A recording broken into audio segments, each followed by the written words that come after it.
Hey everybody, how's it going?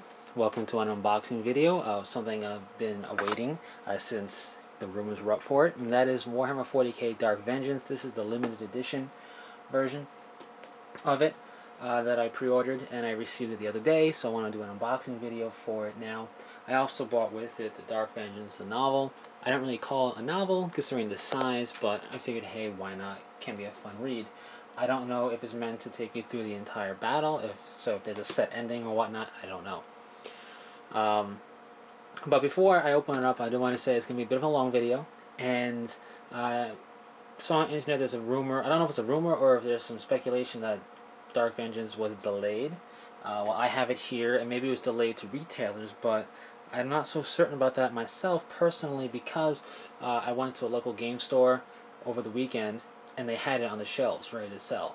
So I don't know if it was delayed or not, or maybe it's regional, I don't know. They had it on the shelves before I had my copy. So I'm not sure what's up with that. Anyways, let's open it up. Now I did go through this and I looked at everything and Googled it and whatnot. So first up, we get a bag of bases, which are of course important. And then going along with that, we got 66s and a scatter die, which is always handy. And I lost my scatter die, so that's nice. We have the measuring sticks, which some people prefer to a tape measure. And if you don't have a tape measure, you have these measuring sticks. They do work nice, and they're included because you have to measure in this game. So it's nice that everything is pretty much there for you to be able to play and learn. You also get straight up the template set. The Flamer template, small and large blast markers. So that's very cool and handy to have. This is like my third set. But still cool. Now you get how to play Warhammer 40k, of course. This is what you read first, see? Especially if you're new. And if you're not, you can read through it and kind of learn 6th edition just by playing through their phases a bit. And then they go over the rules for shooting at vehicles and whatnot, some fluff, and then they have some missions. So that's pretty cool, and some pictures on the back. Moving right along, we have rules. Not rules, we were over the rules. Instruction guide, I don't know why I said rules there. But this is for assembling your models. And you can see they start off with the Dark Angels, and you can see how they go, kind of like a sandwich type mold almost. And it's pretty cool. And they said on their site, and it kind of makes sense when you look at how they snap together, that they're doing it to have a minimum number of seams you have to fill in, or any gaps. So that's pretty cool. And looking at the tactical guys, the tactical marine guys, I thought they would be similar to the ones you can buy if you buy this 40k paint, like little paint bundle thing, which has 5 Dark Angel models on there, and Dark Angel paints, enough to do the basics. And maybe similar to that, but I think these are a bit higher quality and differently posed a little bit. So this is the full-on instructions. The Hellbrute is probably the most complicated model to assemble, as it has multiple steps, as opposed to usually there's one step of sandwiching the model together. We also have what I think is the main reason people buy these, which is the miniature rulebook. Don't get me wrong. The fact that it's cool models to snap fit and that the Dark Angels, huge plus. The Chaos guys look gorgeous too. If I play Chaos, I would definitely be painting them up in my army's color.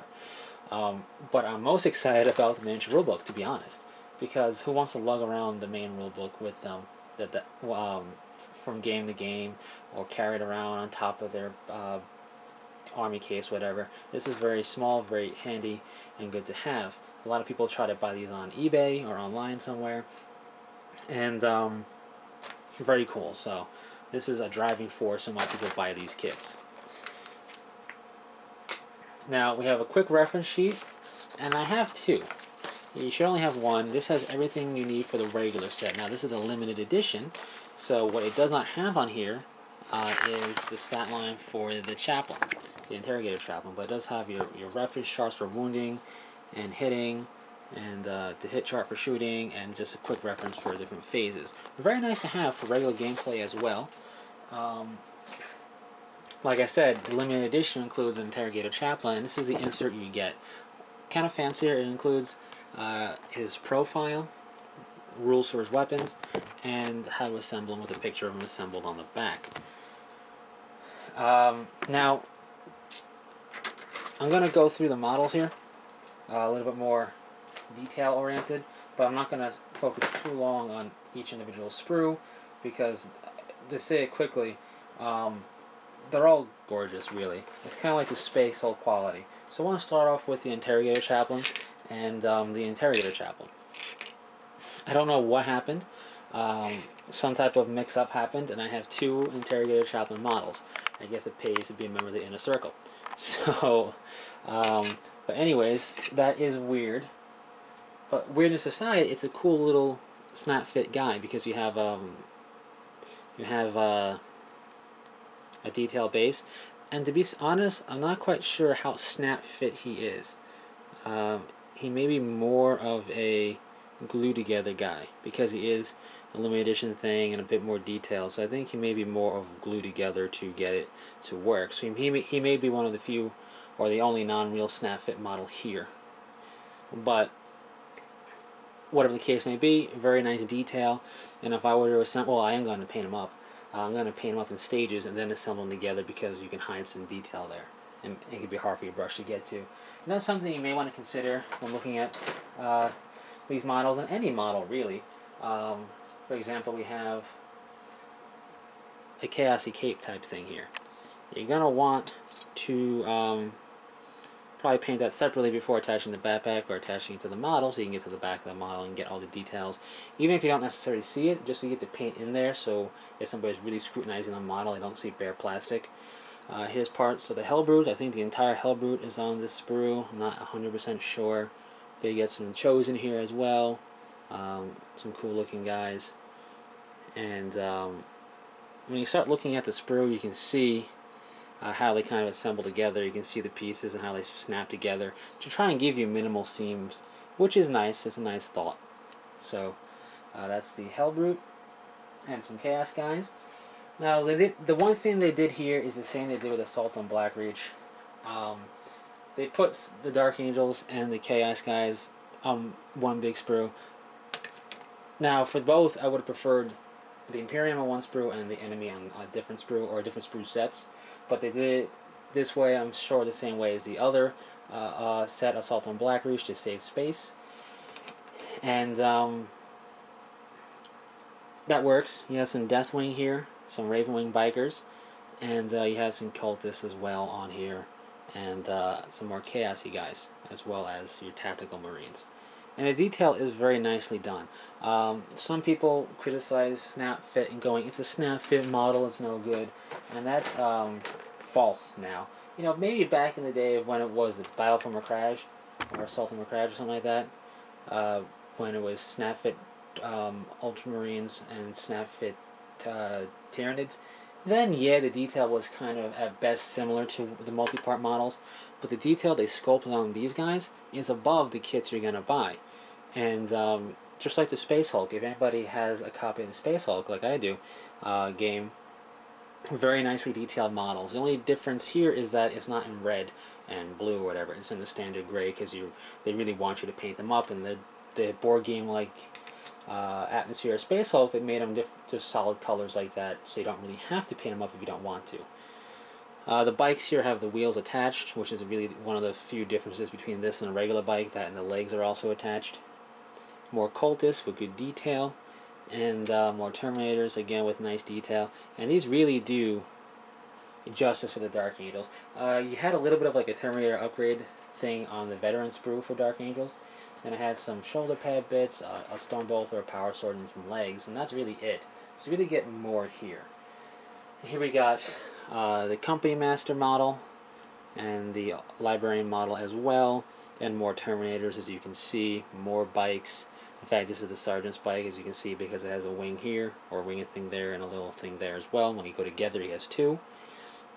Kind of reminiscent of when the Ravenwing Master could be on a regular bike instead of a jet bike. And then we have the Sergeant for the Deathwing. So, pretty cool detail on these guys. I like it. And here's one of the riders having the plasma gun for the Ravenwing. Now, I'm going to put this back in here. One thing of note, it's nice that the Dark Angels have plasma. I've always said Dark Angels are about their plasma, and some people said, well, no, not anymore, and they really are. They're all about the plasma. Um, One thing I will say is that while all this stuff is very nice, well and good, it is lacking a little bit in terms of painting. Now, it's not a fault of its own. It's not including paints, so I guess the idea is, since it's not including the paints, we're not going to go over how to paint them, which is alright, I guess. But, and it's a minor thing, but I would have liked them to include at the very least how to paint Dark Angels. Not because I'm just a Dark Angel fan, but because the Chaos guys, you can really paint however you want. They don't have any real symbols, different symbology, or whatever you want to call it, um, attributed to them specifically for this faction. So you can, like they did in the White Dwarf and on the Games Workshop website, paint them up in different Chaos color schemes. But the Dark Angels models, they're meant to be Dark Angels. They're clearly sculpted as Dark Angels. So you're going to be painting up like that. And it would be nice if they include kind of almost like a quick and dirty method of how to paint up the different color schemes. The Dark Angels have their Dark Angels green going on, the Ravenwing are black, and the Deathwing having that bone color. It would have been nice to have that there, because I would like to see what they would have done. But it's not necessary. I can see why they left it out, because if you want to paint, you're going to go buy the paints, and then from there you can learn from Games Workshop articles or whoever it may be. So, just one little minor criticism there. And one other thing of note before I finish this off is this is a very light box set. Kind of counterintuitive to the idea of buying a box set, it's going to be heavy. Because it's heavy, it feels like you're getting a good deal. Because, hey, this has got some bulk to it. I must have bought a decent amount of stuff. Because this is plastic with maximized efficiency on the sprue laying out, you have minimal sprues, and it's actually very light. Something I just thought was interesting when I picked it up, because I was actually expecting it to be a bit bulkier. But that's basically it. It's kind of the same as 5th edition, it's just now obviously for 6th. So the only differences are the sprues, because it's Chaos versus Dark Angels, as opposed to Orcs versus Space Marines. And the miniature rulebook for 6th edition on how to play, because it's 6th edition. But everything else, including a reference sheet, is very nice, including the measuring sticks, the dice, and instructions on how to assemble is very nice. And in fact, I don't think they really included instructions on how to assemble the Assault and Blackreach models. These are actually a little bit more, I want to say a bit more complex, because they assemble differently, so it's nice to see that there. All in all, it's a good bargain, a very good deal. Now, these snap fits are very uniquely sculpted. You're not going to find them anywhere else, pretty much. Maybe if they redo the Dark Angels or get something like it for the Deathwing Terminators or whatever it may be. Maybe they'll produce Chaos Cultists in the future, but it won't be exactly the same. So, yes, there may be snap fit, which kind of knocks it down a bit in people's eyes, but because the sculpting is so well done and it's very high detail, like Space Hulk quality detail, I definitely say that they are worth the equivalent of their kit that you can buy. So, for example, the Deathwing Terminator is worth as much as a regular Terminator kit. So when you do the math that way, just in the Dark Angel stuff, because I'm a Dark Angel fan, you are already saving money, and that's pretty cool. That's not even counting the templates. If you do the Chaos, it's going to be roughly similar. Chaos won't get as many guys, but if you factor in Cultists, the price of an Imperial Guard squad, so you get 2 of those. Basically, you get a Chosen squad that's very unique. You get an HQ as well, and you get the Hellbrute, which is like a Dreadnought a bit. You're probably going to be saving money there as well if you just count those. And counting them together, you're more than saving money. So, if you don't care too much about the miniature rulebook, you know somebody who does, maybe you can work out a deal to get the models, and therefore you pay a bit and they pay a bit. So now the one of you is paying the full price. But for, I believe, $99 for the regular edition, I think 109 or so for the limited. Both are good investments. I would say you're getting what you pay for, and it's a pretty good deal for getting started in the game or expanding your hobby if you play either army. And if you don't play either army, but you're looking to get into either army, it can be pretty good as well. But anyways, I'm excited about it. I like it. I'm looking forward to eventually getting around to paying these guys up. So until next time, take it easy.